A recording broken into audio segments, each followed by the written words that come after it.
Frédéric Chaumont pour la chaîne Agora TV et la chaîne Jasper Madère. Bonjour à tous. Voici les différents titres qui seront abordés sur cette vidéo. Certains cherchent la guerre à tout prix. D'autres cherchent la paix. Qui devons-nous cautionner? 3 cas de méningite à Rennes. Vous reprendrez bien un petit vaccin pour la route. Volodymyr Zelensky plus isolé que jamais. Ses partisans le lâchent.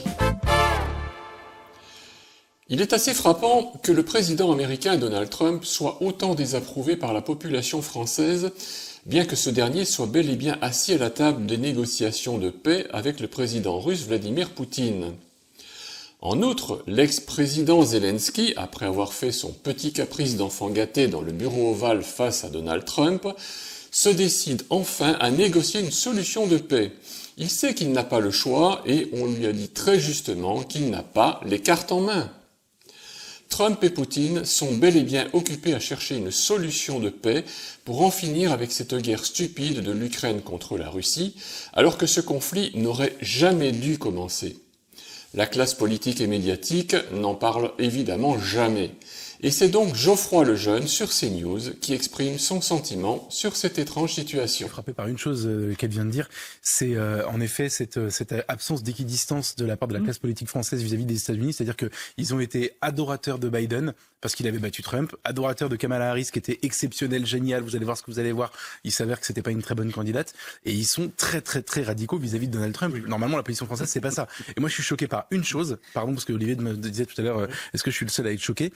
Moi je suis choqué par une chose, c'est que je n'entends personne dans notre classe politique et médiatique dire aujourd'hui que Donald Trump est le seul à parler de la paix tout le temps. C'est-à-dire, il veut faire la paix maintenant, quel que soit le prix évidemment, mais n'empêche que c'est le seul leader mondial à vouloir arrêter cette guerre tout de suite. Et c'est la position de Vance aussi.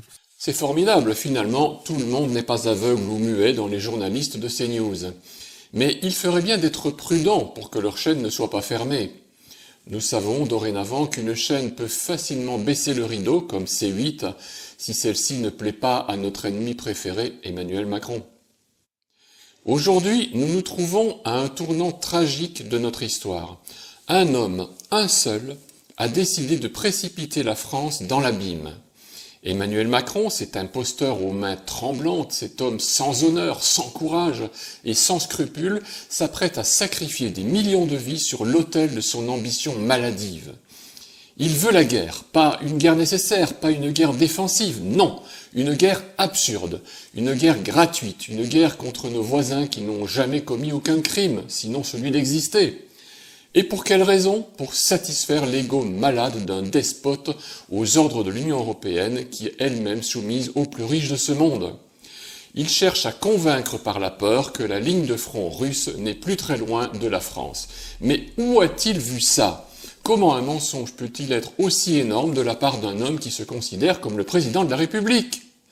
Macron est tapi dans l'ombre, avide de chaos et de profit. Il n'a jamais tenu une arme, n'a jamais entendu le sifflement des balles, ni senti l'odeur âcre du sang versé. Il n'a aucune expérience militaire, aucune connaissance du terrain, mais cela ne l'empêche pas de jouer avec la vie des autres comme un enfant capricieux qui joue aux soldats de plomb. Car soyons clairs, lui ne montera pas au front. Il restera bien à l'abri dans son palais entouré de courtisans serviles, pendant que des jeunes gens seront envoyés à la mort pour une guerre qui n'a aucune justification. Il ne verra pas les mères en larmes, les orphelins errants, les villes en ruines. Il fermera les yeux sur le désastre qu'il aura lui-même déclenché, se contentant d'annoncer des discours vides sur le courage et la patrie. Et pourtant, il existe une alternative. La diplomatie n'est pas morte, des solutions pacifiques existent, mais le caporal Macron les rejette d'un revers de la main, trop lâche pour négocier, trop aveuglé par son obsession de grandeur.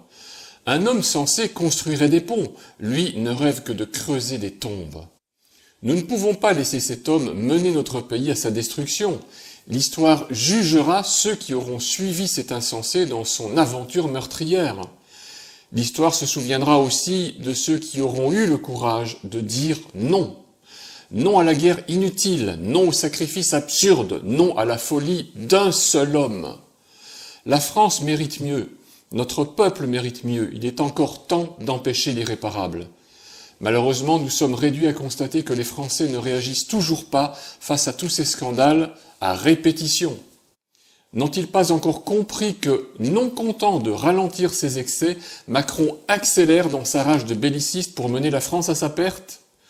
Tous les Français devraient converger vers l'Élysée et Matignon, et ce n'est pas pour arrêter uniquement Macron et son Premier ministre. Tous les politiques présents dans l'hémicycle qui ont voté en âme et conscience pour que le despote reste au pouvoir doivent être arrêtés eux aussi pour non-assistance à un pays en danger. L'article 68 était une solution. Celui-ci n'a pas été utilisé en dépit d'une situation qui est gravissime aujourd'hui. Que chacun en prenne conscience avant qu'il ne soit trop tard. Pour l'impératrice Ursula, c'est exactement la même chose. Mais si, au même titre que Macron, elle n'a jamais été élue et qu'elle n'a également aucune expérience militaire, elle veut disposer de la somme faramineuse de 800 milliards d'euros de fonds publics pour lever une armée européenne. Elle est encore plus folle que Macron. Alors évidemment, on ne sait pas du tout comment l'Union européenne va pouvoir se fournir autant d'armes avec des délais aussi courts. On est encore clairement sur un scénario de psychose, par contre, ils nous ont trouvé une nouvelle excuse pour racketter le peuple. Et c'est avec convoitise que l'Union européenne et Macron visent de plus en plus clairement l'épargne des Français. Toutes les taxes et les impôts qui nous sont infligés ne suffisent plus à la soif des destructeurs, et ils envisagent de plus en plus clairement de voler l'argent qui se trouve sur ces comptes d'épargne. Et oui, en France, nous manquons de tout. Les impôts et les taxes énergie coûtent de plus en plus cher, mais pour faire la guerre, il y a toujours de l'argent.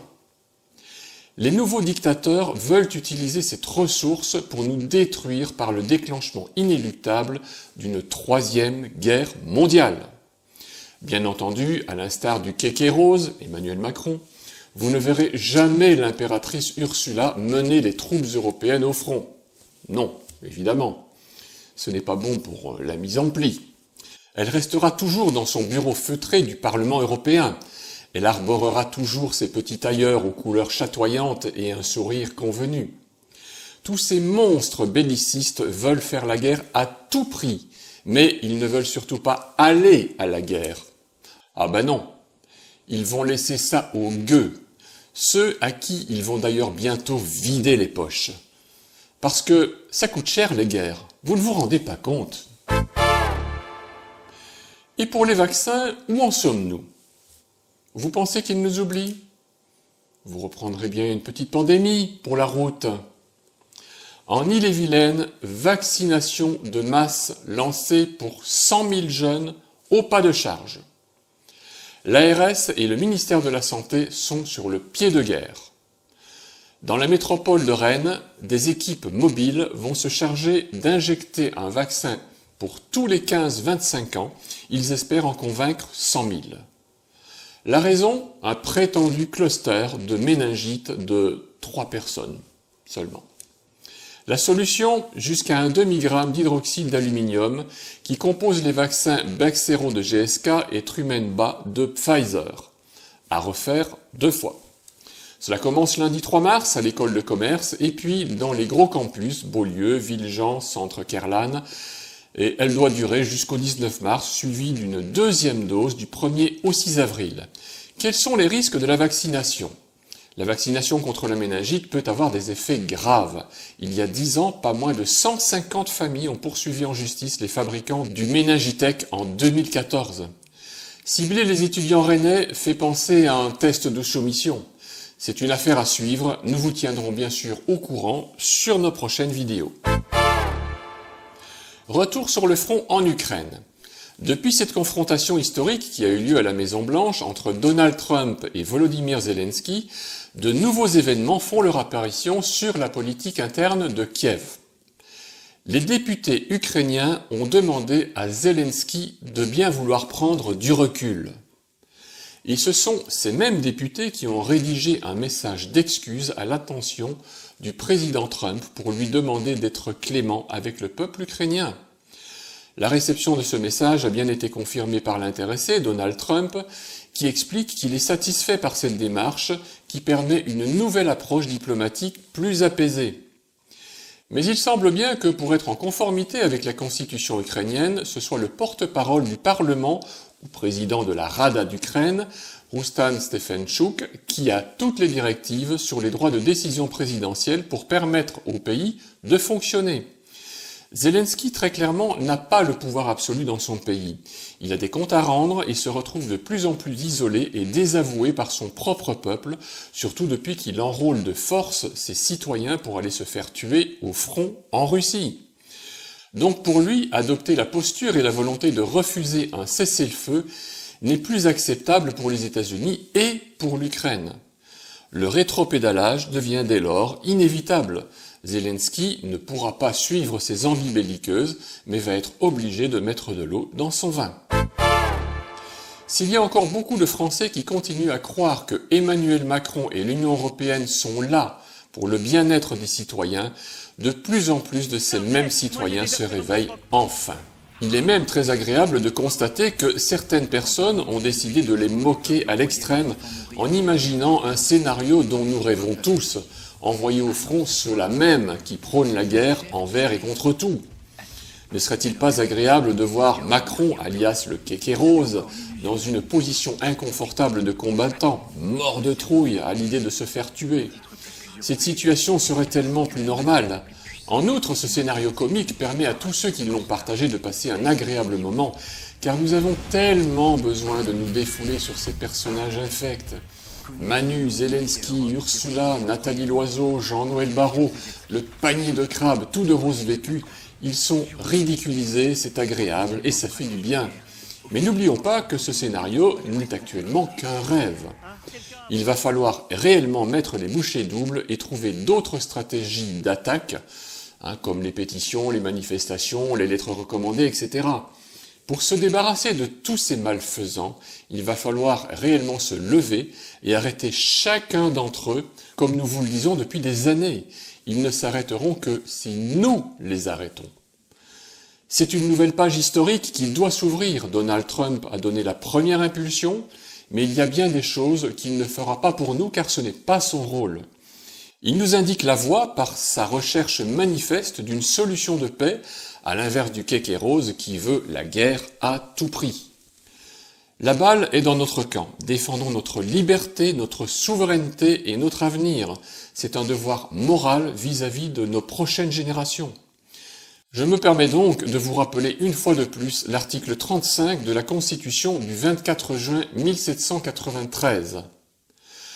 Quand le gouvernement viole les droits du peuple, l'insurrection est pour le peuple et pour chaque portion du peuple le plus sacré des droits et le plus indispensable des devoirs.